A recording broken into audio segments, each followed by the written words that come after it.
Can't change what happened, but if I change how I'm thinking about what happened, my brain will change too, and maybe I won't feel quite the same tomorrow that I feel today. About 80% of the things that we think on a given day aren't true. I found that science and faith began to align themselves, and that neuroscience actually was pointing to when God writes a prescription for how we can flourish, that neuroscience is sort of backing that up now, and I started feeling like maybe there was a path forward for me.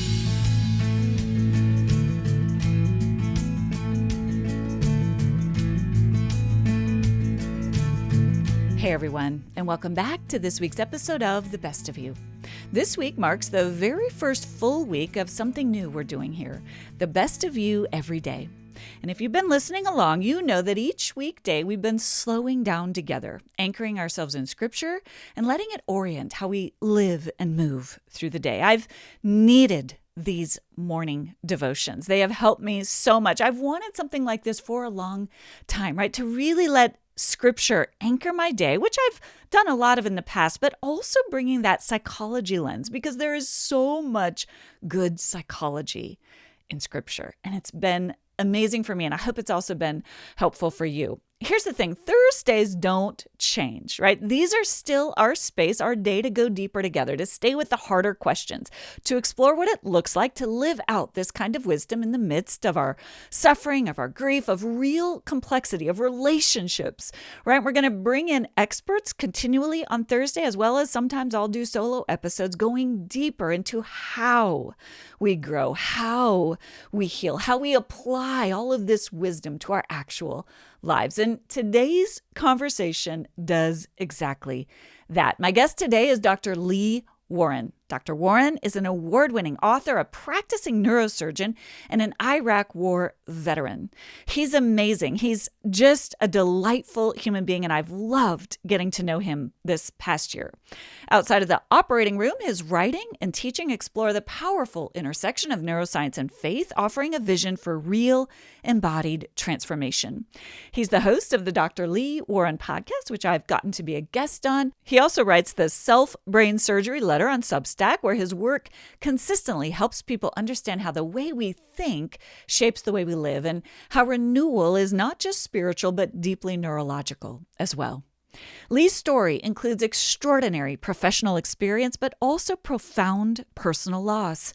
He served as a neurosurgeon in Iraq, returned home to the unraveling of his marriage, and several years later experienced the devastating loss of his son. What makes this conversation so meaningful is the way Lee brings his lived experience, his scientific expertise, and his faith into an integrated, honest reflection on suffering, healing, and hope. He's got a brand new book coming out in just a few weeks. It's called The Life-Changing Art of Self-Brain Surgery, which is available now for pre-order. And if you pre-order the book, Lee is offering some truly incredible bonus gifts as a thank you. So these are resources you don't want to miss out on, and we'll link to that pre-order information in the show notes so you can learn more about how to get them. If you've been joining me each morning for the Best of You Every Day, think of today's conversation as a deeper immersion into the same themes we've been wading into together. The idea that wisdom is not just something we believe, but it's something we practice. It's something that transforms us from the inside out, one thought and one day at a time. Please enjoy my conversation with Dr. Lee Warren.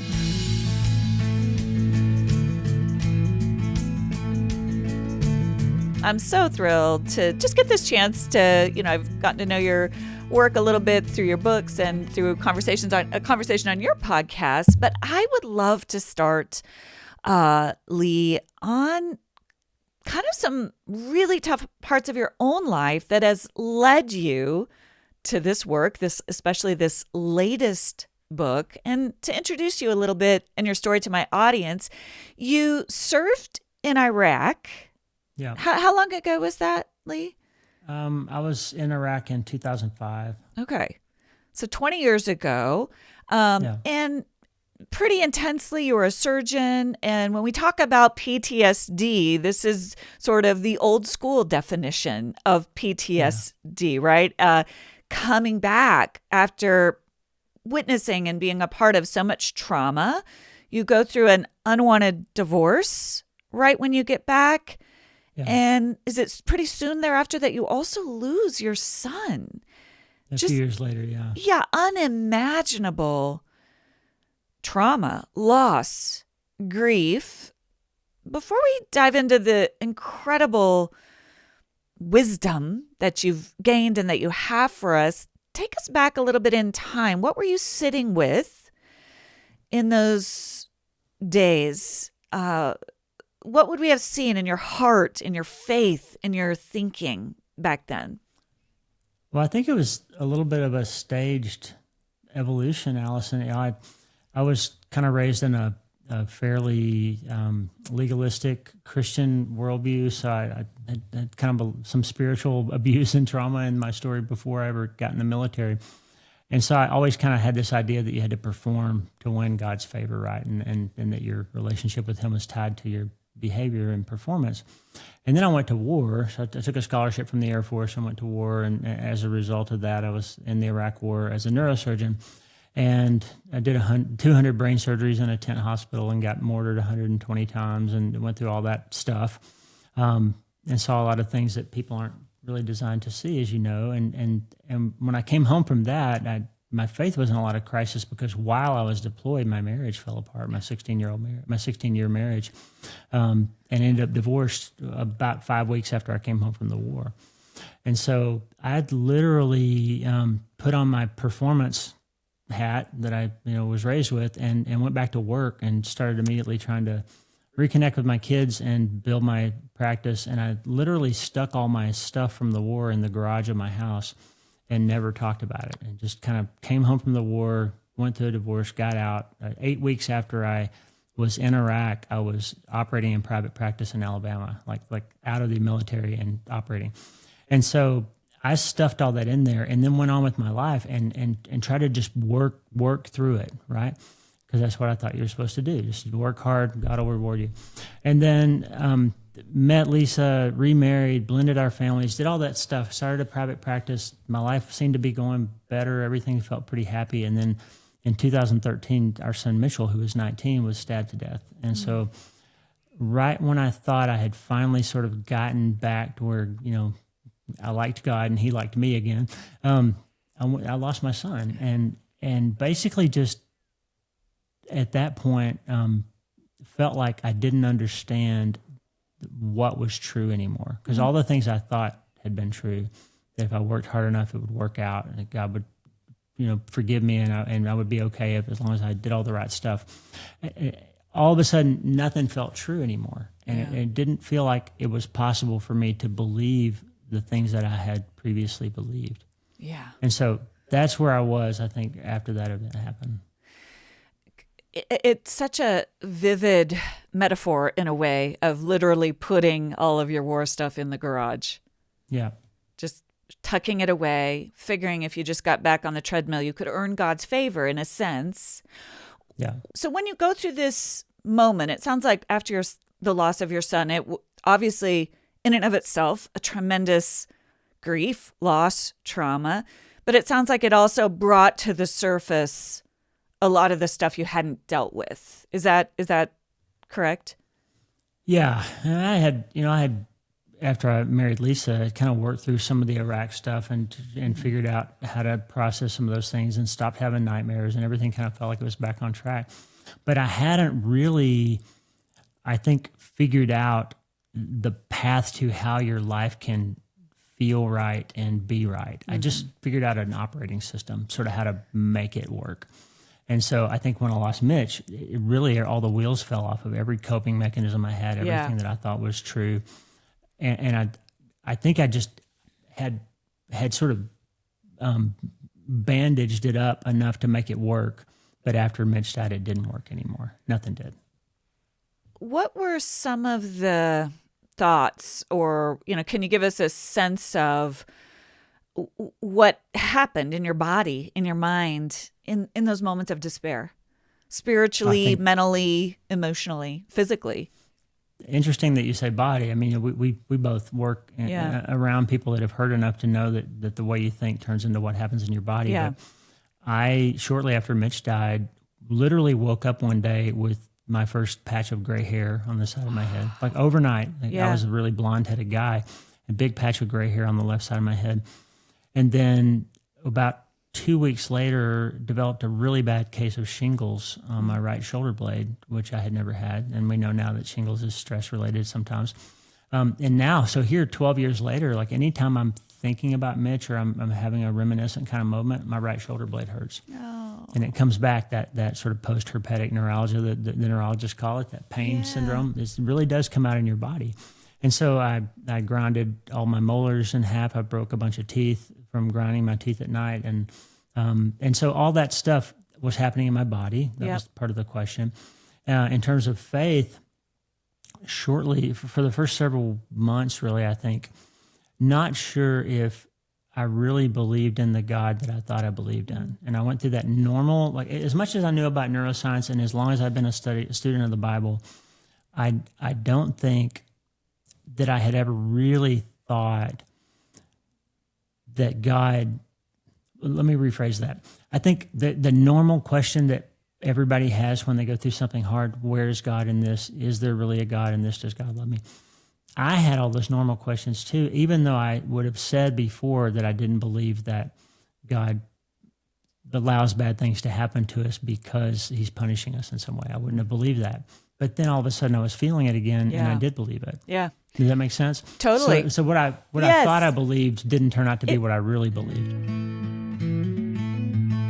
The older I get, the more intentional I'm becoming about how I live and eat. That old saying, you are what you eat, feels especially true right now, and I'm always looking for an on-the-go protein snack that actually satisfies me and supports the way I want to live. That's where Mosh bars come in. Mosh, featured on Oprah's Favorite Things, was founded by Maria Shriver and her son Patrick Schwarzenegger to start a conversation about brain health through food, education, and research. After seeing a loved one battle Alzheimer's, they dedicated themselves to inspiring proactive care for the brain. Mosh goes beyond your average protein bar. Each bar is formulated with ingredients that support brain health, including ashwagandha, lion's mane, collagen, omega-3s, and a unique ingredient you won't find in any other bar. Mosh is the first and only food brand boosted with cognizin, a premium nootropic that supplies the brain with a patented form of acetylcholine. And they actually taste great. I love Mosh bars. All the flavors. I get their variety pack, and I love how easy they are to grab between meetings or after a workout. They taste amazing. If you want to find ways to give back to others and fuel your body and your brain, Mosh bars are the perfect choice for you. Head to moshlife.com/bestofyou to save 20% off plus free shipping on the Bestsellers Trial Pack or the new plant-based Trial Pack. That's 20% off plus free shipping on either the Bestsellers Trial Pack or the plant-based Trial Pack at moshlife.com/bestofyou. Thank you, Mosh, for sponsoring this episode. I didn't realize how much I was clenching my teeth at night until I started waking up with a sore jaw and tension in my face. I wasn't stressed consciously, but my body was clearly holding on to something while I slept. That's why this year I decided to protect my teeth while I sleep.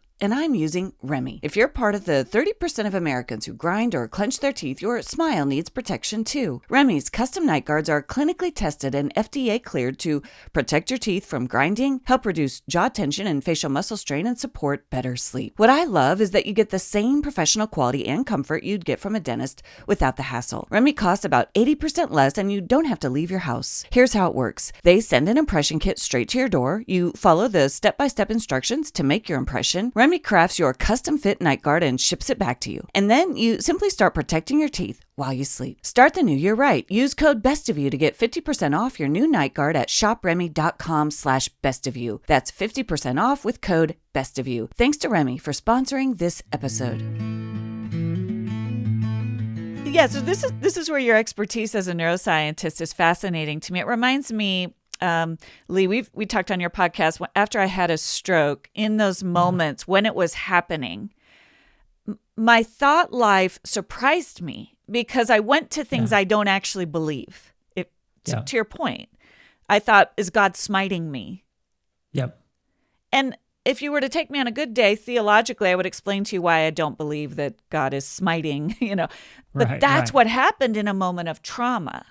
And that's right. Similar to what I hear you saying in that trauma of overwhelm. You found yourself questioning God in a way that wouldn't even line up with, quote unquote, your doctrine. That's right. And this gets at what you tease apart as the difference between the mind and the brain, I think. Yeah, that's right.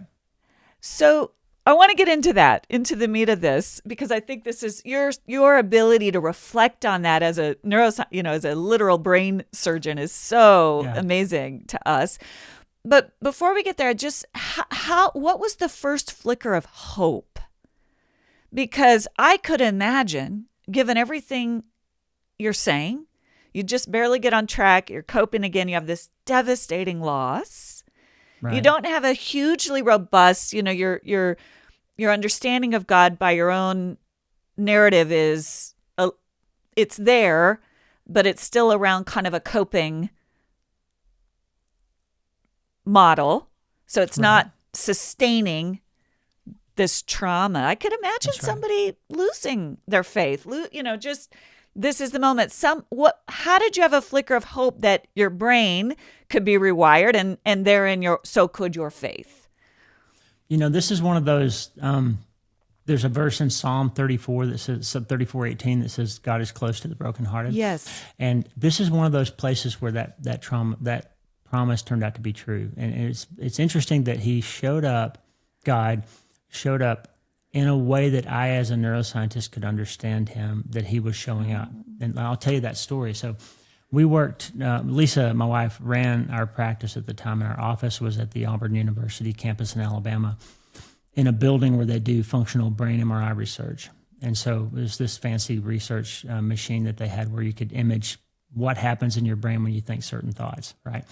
And so after Mitch died, a few weeks later, we had to go back to work. And we ran our own practice and had a bunch of employees, and it was just time we had to go back to work. And a few days after that, there was a meeting that was on my schedule where we had to go down and watch some of this research happening. They put research subjects in the scanner, and they were asking them questions through headphones and telling them to think different thoughts than they had been thinking before. And so here I am in my hopeless, bereaved state, not wanting to be back at work, but I had to. It's financial obligations and whatnot. You got to go back to work at some point.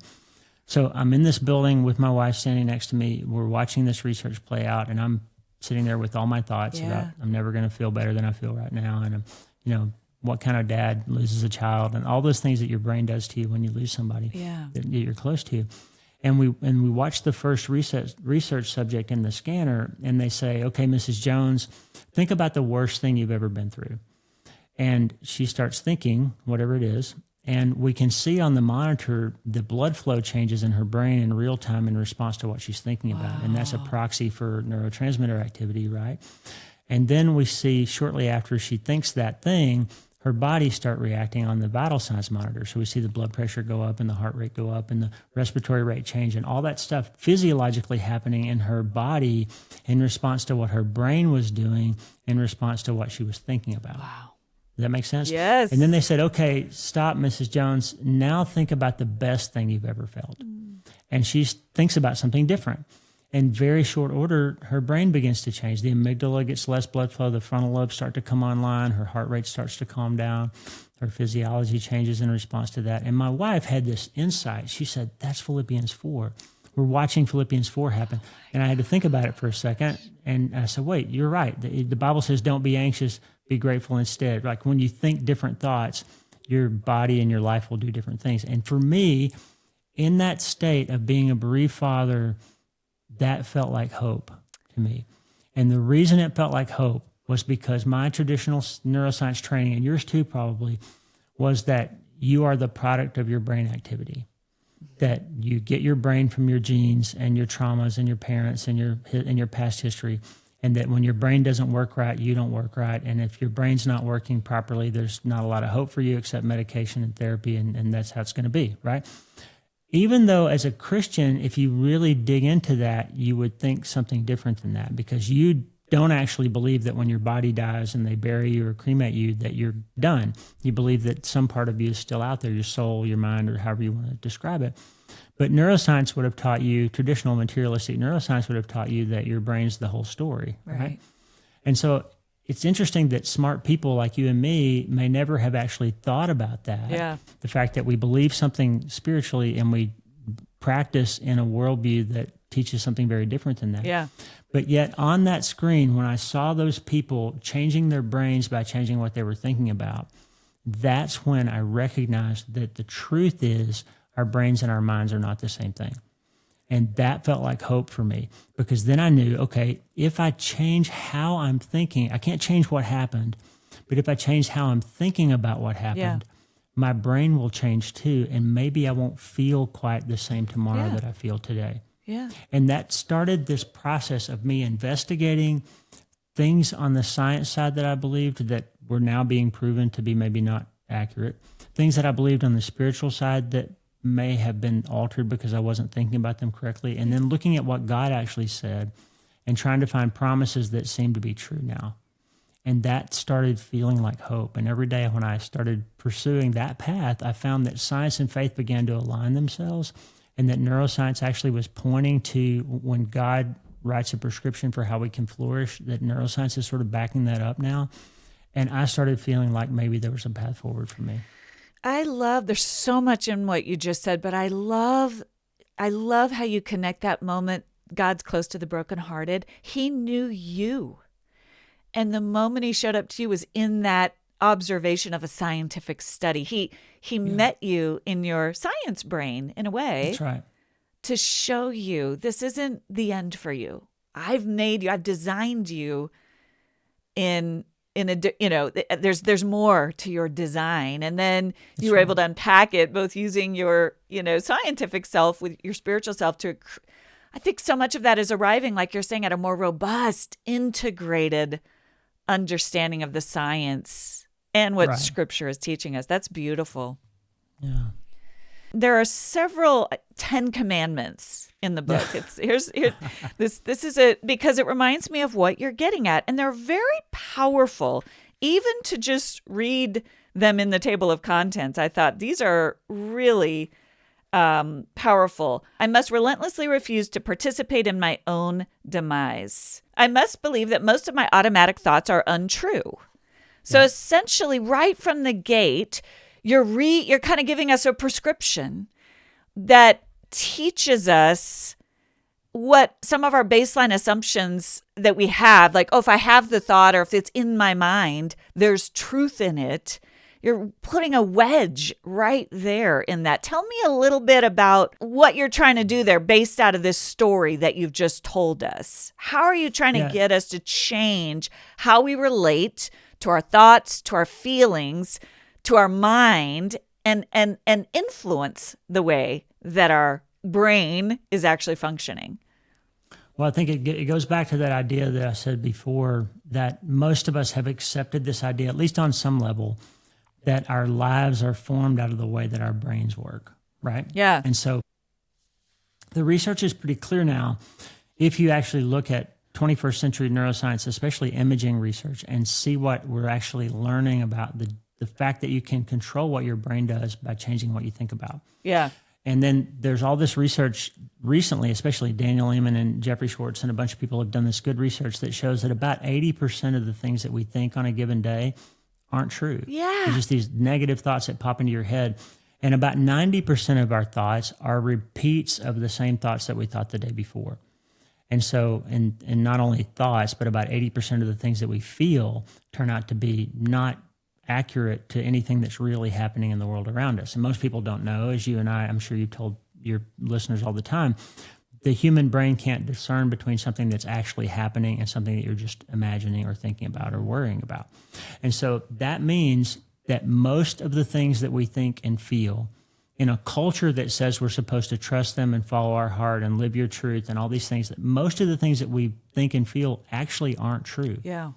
And all of us can probably go back to some time, even if it's just one time. Have you ever gotten a text message and you read it, you immediately got offended and sent back some fiery message, and then you read it again and, I left a word out of that and I didn't read that right. They weren't actually saying what I was offended by. It wasn't true. I felt and thought something that didn't turn out to be the case, and it hurt my relationship, or it caused this problem in my life. So then if you can see that you've done that before, then you can get some data that says, hey, when I think and feel something, I ought to develop some sort of process to discern whether that thought and feeling is true before I react to it. Yeah. That would help me. And so that idea that relentlessly refuse to participate in your own demise is this idea of don't commit malpractice against yourself. Like it's harmful to you when you react to thinking and feeling that's not true, because it creates trouble for you that you have to then unwind and deal with instead of just dealing with the thought and feeling before you reacted to them, right? it's so powerful the way you really break that down, because there's two things going on. There's my initial reaction, Right. and then you use that word discernment, and then there's my ability to discern, to step into a different part of my brain and actually evaluate the truth of that. And it's so simple, but of course it's true. If I think about my thoughts, for those of us who have a harsh inner critic, I talk a lot about, Yeah. a lot of my internal thoughts are, oh, I'm so stupid. I'm such a moron. That's a big Right. one for me, which isn't true, but it is, so it affects the way we think negative thoughts about ourselves. It affects the way that we think, make assumptions about other people.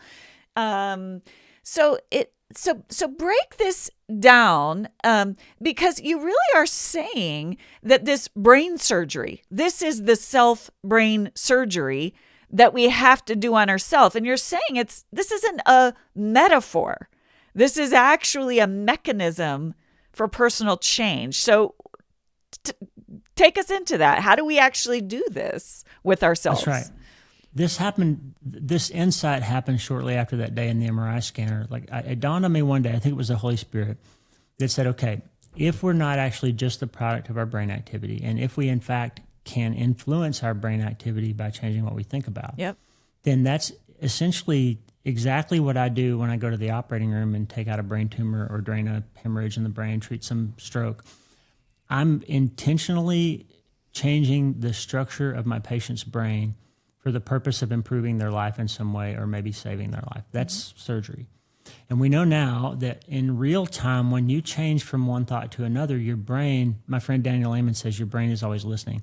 And what he means by that is that we know now that the connections between our neurons and our brains, we call them synapses, right? Synapses are structural elements in the brain. They're real things that connect neurons to each other. And they're built out of a structure called a microtubule. Microtubules are these little proteins that create like girders that guide the synaptic formation to happen. We know now that when you say something to your brain like, I want to break this habit, or I want to stop being so anxious all the time, within seconds of you saying that to your brain, you begin to lay down microtubules to support new synapses to develop, to connect that thing to become true. One of the 10 Commandments is thoughts become things. Like they literally become microtubules and synaptic connections in your brain in real They're time. They're literally real. They're literal. That's why I say it's not a metaphor. When I say you deciding to operate this process, we call it neuroplasticity, by the way, the neuroscientists, neuroplasticity is this fact that the brain is not stuck in a particular way of being, but it literally changes its own structure all the time. Every day, all the time, your brain is changing. It's never the same brain 2 days in a row. The problem is, going back to what we earlier said, 90% of our thoughts are the same from day to day. And if your brain makes its structural connections in response to what you think about, then that means that if you keep thinking the same thoughts every day and reacting to them in the same way every day, you're just rebuilding your brain the same way it was yesterday. But then what happens is we begin to believe, if we're not aware that we have agency in that process, Alison, we begin to believe this is just how I am. Yes. And the other thing that's interesting is the brain is running constantly this thing, I call it consent to automate. Your brain does this thing where it says something to you that you hear in your head in the form of a thought that you think is a real thought. Your brain is basically saying, hey, the last time you felt this or thought this, we did this in response to that. Is that what you want us to do this time? And you basically give consent for that thing to automate. And over time, you have to have less and less mental input for those things to become true and habitual in your life. So then over time, if you're not aware that you're doing this, and all of us do it all the time, if you're not aware of it, you've automated a bunch of things that you believe to be inherent characteristics of who you are. And we start to identify with that type of thinking and feeling and behaving in our lives instead of recognizing that it's just habits that we formed because of this automation process, right? Mm-hmm. And so then the big ta-da moment for me was when I realized that humans are the only things that God made that have this ability to metacognate, this idea to think about what we're thinking about instead of just thinking those thoughts or reacting to them. Yes. Humans are the only ones that have that ability. Yes. And we're the only ones that have the second gift of what we call selective attention. Like you can literally decide, I don't want to pay attention to this show I'm watching. I want to scroll on my phone instead. You can literally decide that. I don't want to think about losing my son right now. I want to think about this brain surgery that I'm performing so I don't kill my patient. And you can decide, I'm going to divert my mental resources to this other thing. And so if you can understand that you have agency to make that choice, to think about what you're thinking about and to think about one thing and not another thing, then you are leveraging neuroplasticity to direct those structural changes in ways that can start to help you and not to hurt you. And so the big insight moment for me was that this process is always happening, whether you decide to control it or not. And because it's always happening and because it's literally surgery that you're performing on your brain, that means we don't get to opt out of being self-brain surgeons. Right. All of us are doing it. So the question is, do you want to be some maniac that's injuring your brain all the time with bad thinking and bad decisions? Or do you want to actually take good care of yourself and have a better brain tomorrow than you did yesterday? Because you don't have to, it doesn't have to be the way it's always been, because you can direct that in real time and your brain will respond. Every brain is designed to respond in this way. Winter is peak cold and flu season, and we're all breathing the same recirculated air. January is all about healthier habits, better sleep, clearer focus, more energy. But none of that works if your environment isn't supporting you. We're indoor for months, so what's circulating in your home matters more than ever. In winter, windows stay shut, heaters recycle stale air, moisture fuels mold, and viruses linger longer. In fact, indoor air can be up to 100 times more polluted than outdoor air, which means your air might actually be working against your health goals. Clean air is the wellness reset most people skip. That's why I love Air Doctor. Air Doctor removes 99.99% of the pollutants winter traps indoors, including allergens, mold spores, viruses, smoke, chemical gases, and pet dander. Its filter captures particles 100 times smaller than standard HEPA, which is why it was named Best Air Purifier by Newsweek. If you're starting January feeling sluggish or stuffy, don't overlook your air. Head to airdoctorpro.com and use code BESTOFYOU to get up to $300 off. Includes a 30-day money-back guarantee and a 3-year warranty. That's $84 in value, free. Start winter breathing cleaner, healthier air with Air Doctor. That's AIRDOCTORPRO.com, promo code BESTOFYOU. So this is so powerful. And I think I hate that you went through the tragedy that you went through. I think Thank you. If it's possible, could we go back to how you applied it? Because I'm thinking of the listener who's been through a lot of trauma, or whose brain, because of stuff in childhood, has formed around these neural pathways that are self-defeating, or that are shaming, or that are doubting God, right? And I don't want to minimize how challenging that can be. When those pathways have formed the grooves, it takes some effort to exercise the agency we have. Could you walk us through how you applied that in your own life? Well, I think the first thing I would say, just as an aside, is as a neurosurgeon, I am not an expert at cardiology or endocrinology or lots of other areas of medicine. Yeah. So when I have a patient that has a problem in an area in which I'm not an expert, I consult with an expert in that field. So I call a cardiologist if my patient has a heart problem, because I want to make sure my patient's getting everything they need. So if you're going to say that I want to become a self-brain surgeon, I want to take care of myself in this way, just recognize that there are some times when you're not equipped or educated in certain areas and you need some outside help. And that's where I think therapy, psychiatry, medical professionals, healthcare professionals are necessary. So don't hear me saying that this is all on you and you got to do it all yourself. So I'm not saying that.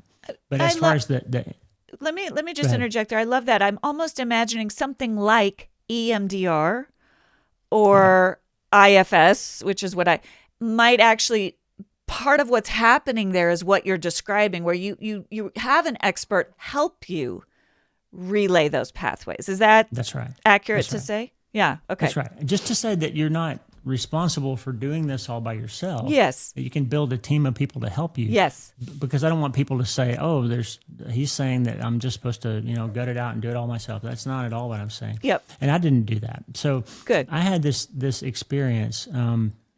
After we lost Mitch, we had another child at home still. She was a junior in high school at the time, and after she graduated, it became just about impossible to be in the house anymore that we had raised Mitch in. It was so hard.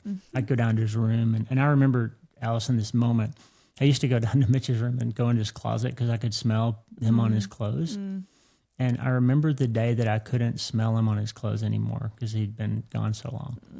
And it was just devastating, right? So it just got to be where being in the house was really hard. And we ended up deciding to take a job in Wyoming. And we moved from Alabama to Wyoming thinking, we'd get a fresh start and all that stuff that people think. We don't think about the fact that he just follows you to Wyoming, right? Yeah. So he goes with you. But I shortly after I got to Wyoming, I ended up on the board of directors of this hospital. And we had a meeting one day because the hospital had purchased another hospital in town. And that had caused a bunch of the private practices to lose some money, and a bunch of stuff had happened, and a lot of doctors were mad and all this. And there was a doctor who was yelling at the CEO of the hospital because he didn't like the decisions that she had made to buy this other hospital because it had hurt his business. And she was very patient with him, and she let him rant and rave. And finally she said, look, what is it that you want me to do for you? How can I help you move past this and let's find a way to work together? And he said, well, I want you to not buy this hospital. I want you to undo the business deal and unwind it because it's hurting me. And she said, well, you can't have that, but I can do something else for you if you can find something else that would make you happy. And something happened inside me when I said, I've been banging my head against the wall, wanting God to give me my son back. And he says, I can't have that. But Jesus said in John 10:10, the thief comes to steal and kill and destroy, but I've come that you may have abundant life. And so he's saying you can have an abundant life, but you can't have Mitch back. And so let's make both of those things be true. And that was one of the first times that I talked to a friend of mine who was a chaplain, and he said that, like, two things can be true at the same time. Yeah. Like, you can be devastated and lost and have grief that'll never go away. And you can also find purpose and meaning and hope again. Yeah. And that's really when one of the things that made me start writing again at that time was to think that I can't fix everything that's hurt in me, but I do seem to have some skill and some ability to process these things and to start thinking about how neuroscience and faith work together. And I was starting to heal myself by working through all that. Then I thought, well, if I can write about that stuff, then I can give other people some words or some hope that maybe they can't articulate because they didn't get to go down to that MRI scanner and watch that happen. Yeah.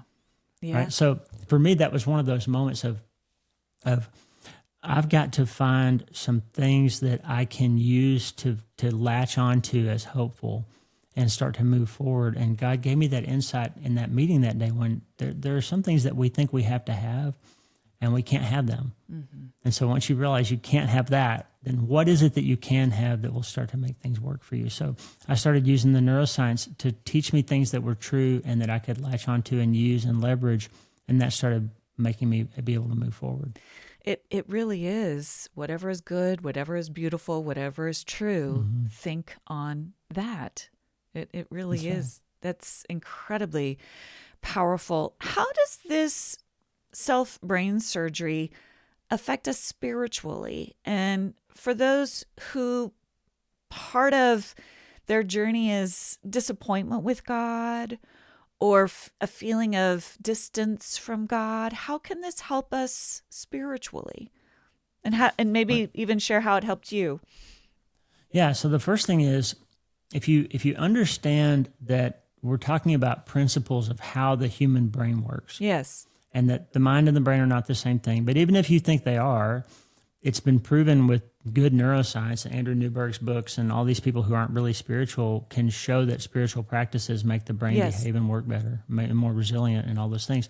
So even if you're not sure what you believe, or you don't believe anything, or you're pretty mad at God and you're not sure that he's going to be willing to help you, you can leverage the fact that the brain is designed to get better in response to better thinking. And you can say, well, I want to be more hopeful. I want to recover from this trauma. I want to find some things that do work for me. You can use this process of, okay, I'm going to think different thoughts than I thought yesterday. That will produce structural changes in my brain, and my brain will work differently than it did yesterday. And that will prove to be helpful to me, and I'll start to be moving forward. And then I would just say, if you find that the principle works and that the prescription that Scripture wrote for how humans can flourish. Take your thoughts captive, be transformed and don't conform.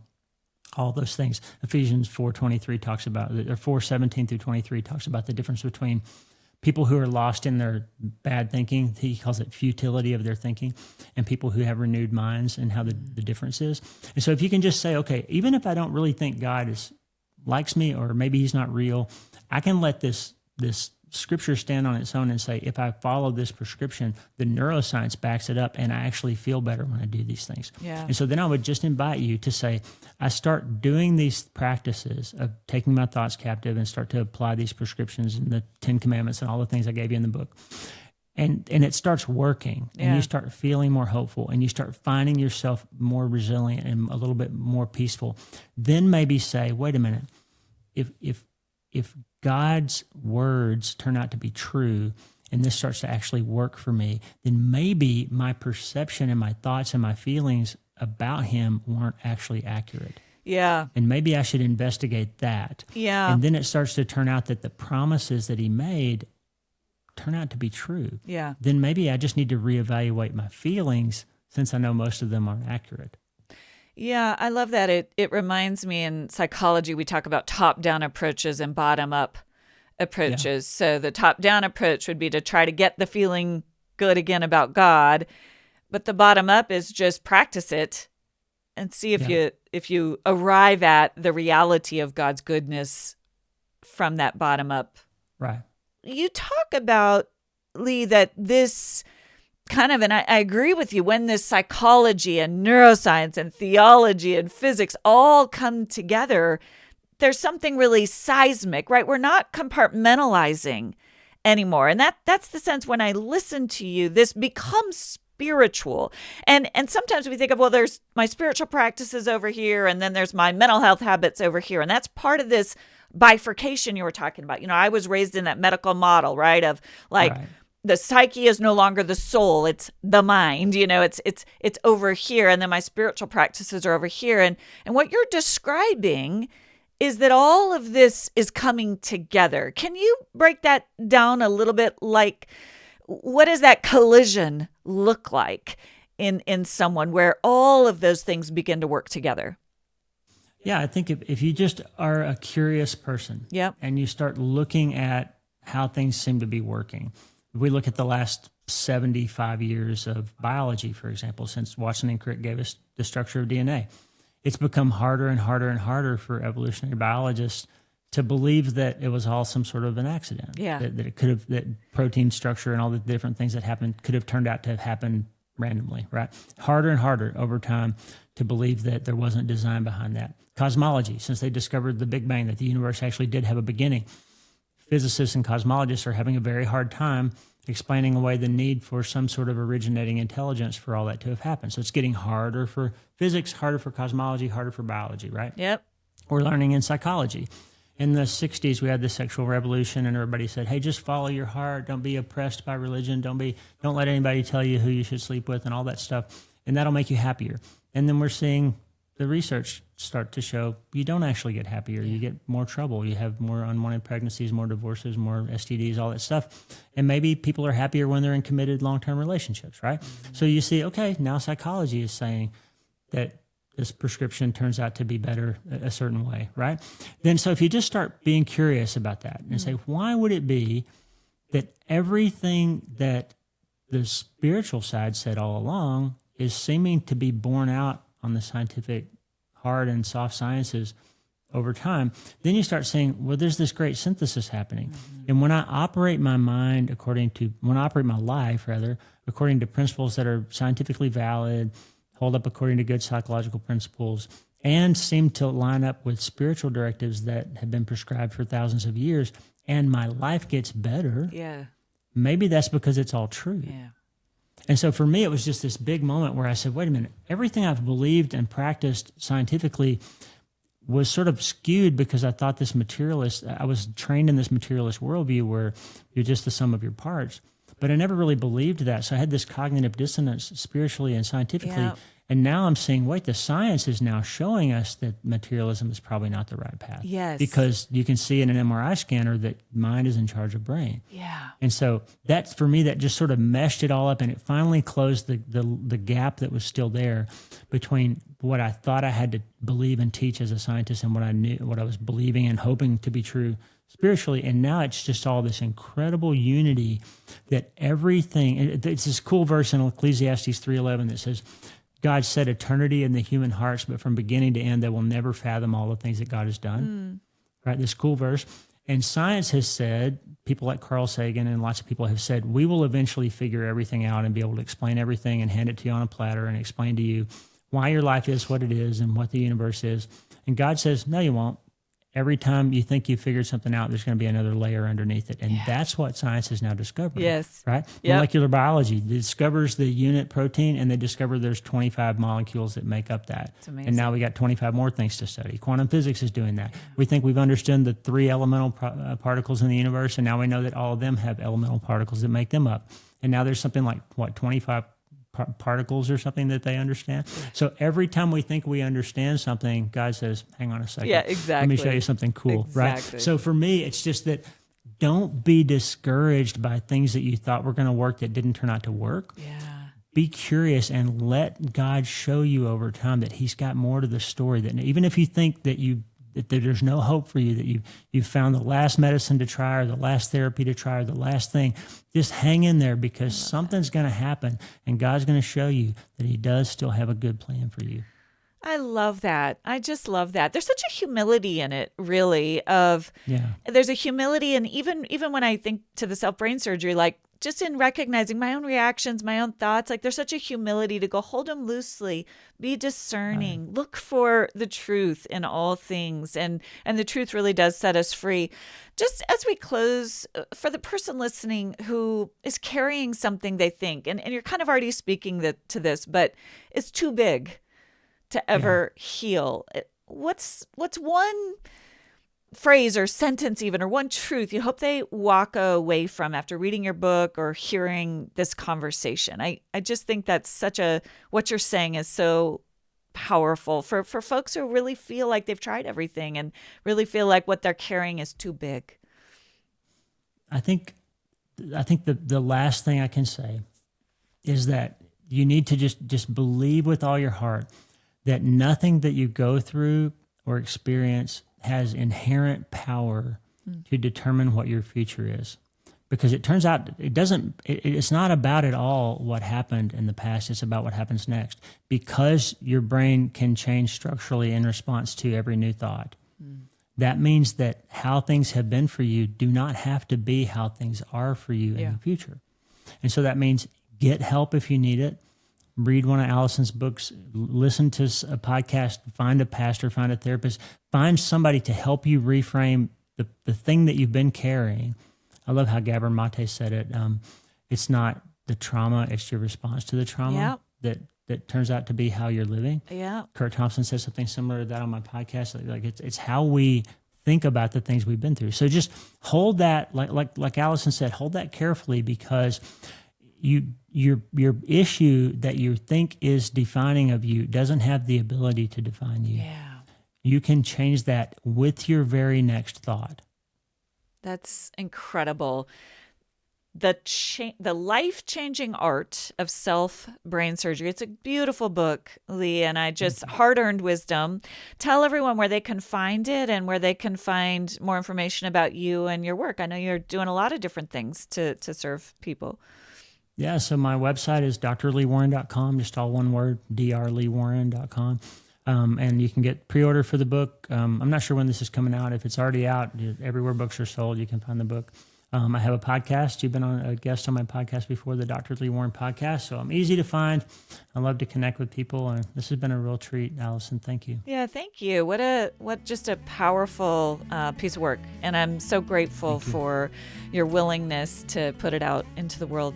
to benefit others. Thank you. Thank you so much. Thank you for joining me for this week's episode of The Best of You. It would mean so much if you take a moment to subscribe. You can go to Apple, Spotify, YouTube, or wherever you listen to or watch podcasts and click the plus or follow button. That'll ensure you don't miss an episode, and it helps get the word out to others. While you're there, I'd love it if you leave a 5-star review. And be sure to join us each weekday for The Best of You Every Day, a brief daily reflection to help you start your mornings with a steady dose of wisdom. Remember, as you become the best of who you are, you honor God, you heal others, and you stay true to your God-given self.